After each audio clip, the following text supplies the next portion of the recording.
আলহামদুলিল্লাহ আমরা অবশেষে ফাইনালভাবে কাজ বুঝিয়ে দিলাম।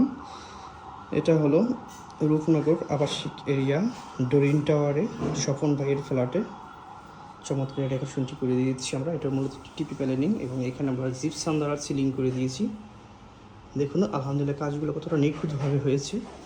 এখানে হচ্ছে ওয়াল ফ্রেমিং করে দিয়েছি আমরা পুরো দেয়ালটাতেই। দেখুন আমরা স্পটলাইটগুলো হোয়াইট রেখে ভিতরে অম কালারের লাইট ব্যবহার করে দিয়েছি এবং এখানে যেটি সিলিং রোজ ব্যবহার করে দিয়েছি। এখানে একটা জারবাতি হবে যেটা এখন ইনস্টল করা হয়নি।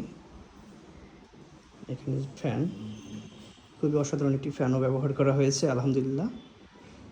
দেখুন পুরো ভিউটা যদি দেখাই আপনাদেরকে আমরা লিভিং এরিয়ার, এবং এখানে আমরা একটা ভিক্টোরিয়ান পিলার দিয়েছি, তার সাথে আবার এটা মূলত বিন, এই বিনটাকেও আমরা ডিজাইন করে দিয়েছি। দেখুন